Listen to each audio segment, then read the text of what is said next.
Rahel jajjabachuu dhiisuun ishee of biraa dhabdee ijoollee ishee Raamaat boo'ichi dhaga'amuunsaa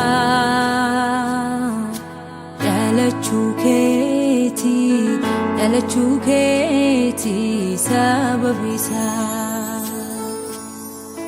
goolii kaasuus dhalachuun kee jeequmsa uumuus dhalachuun kee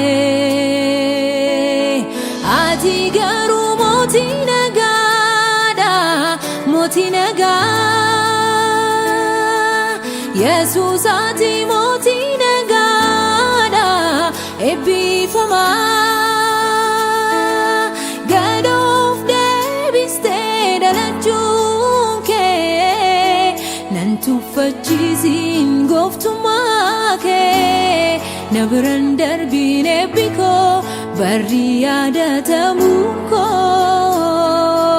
ol siin gashaa Yesuus koo baree balbala laphee koo nooraat fayyisaadha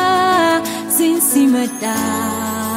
gad of deebistee dhalachuun kee nan wallaalchisiin gooftummaa kee na biraan darbiin eebbi koo barri yaadatamuun koo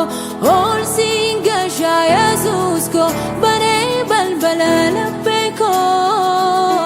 nooraat fayyisaadha siin simadha nooraati nagaadha siin simadha nooraat gammachuudha siin simadha nooraat jireenyadha siin simadha nooraati dhugaadha siin simadha dadhabaa humna hin qabne mirga isaafillee hin falmanne baqataa si godhan malee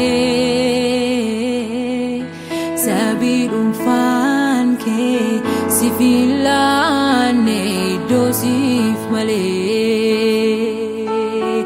asaasaan ta'us dubbannaan kee suutaan ta'us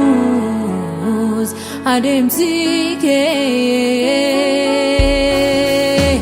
ati garuu mootii guddaadha mootii guddaa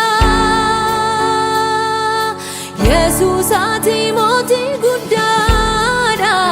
sodaatamaa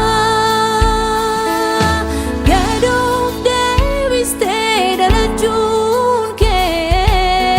nan tuffachiisin mootummaa kee na biraan darbiin eebbi koo barri yaadatamuun koo ol siin gashaa Yesuus koo baree balbala laphee koo nooraati eebbadha siin simadha gad of deebistee dhalachuun kee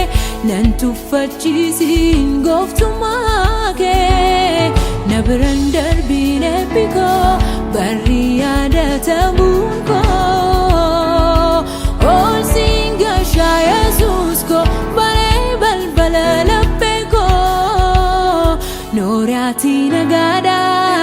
siin simadha nooraat gammachuudha siin simadha nooraati jaalala siin simadha nooraati dhugaadha siin simadha Yesuus as jireenya siin simadha nooraat gammachuudha siin simadha